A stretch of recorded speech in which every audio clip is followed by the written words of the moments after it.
Na tayo mga langga, oh. Hala ka. Bumulusok nga yung ano. Ay, Diyos ko. Hala, pumasok na eh. Puntahan kami aksidente doon sa ano, sa Paupawan. Nadamay ang dalawang bata. Nawala ng preno yung, ano yung badya? Ha? Yung truck. Wala daw ng preno ang truck. Kami ng Paupawan kasi may nakapagsabi sa amin na nawala ng preno yung truck. Nadama yung dalawang napasok na mga bata. Na tayo mga langga, oh. Hala ka. Bumulusok nga yung ano. Ay, Diyos ko. Hala, pumasok na eh. Ang mga bata. Hala, ano ha, dito to sa Paupawan. Ay, pumasok yung ano, oh. Pumasok yung truck mismo sa ano, oh. Tay, nasan yung tao dyan sa loob?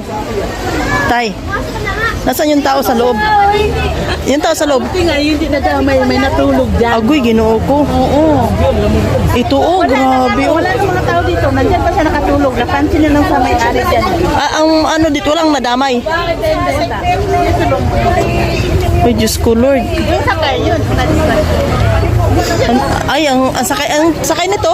Hindi, nakatambay lang. Ay, Nasa jeep. ay, grabe, oh. Talagang grabe, pumasok talaga. Uy, ginoo ko. Hindi natin ipakita yung mukha, ha? Kasi madali tayo ni Mita.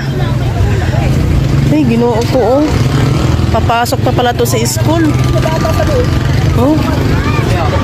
Papasok pa pala ito sa school. Ay, grabe talaga ang nangyari, oh.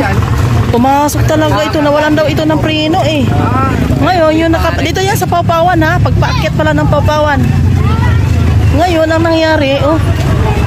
Ito, nakatambay na motor. Wasak-wasak talaga yung mukha ng ano, eh. Ay, sobra. Ay, oo, ito pa pala, oh. Kanino kaya ito? Ha? Tumakas na? Sa kinuhanan. Ay, grabe, oh. Eh, nakaparada. Magbabayad ng tubig. Ay, grabe. Buti na lang kamo. Ay, hindi sila nakatulog. Eh, may mga tao pala ito sa loob. Wasak na wasak talaga. Grabe. Diyos ko po. Kinabahan ako to. Hindi naman yun yung mga latest naman. Sobra.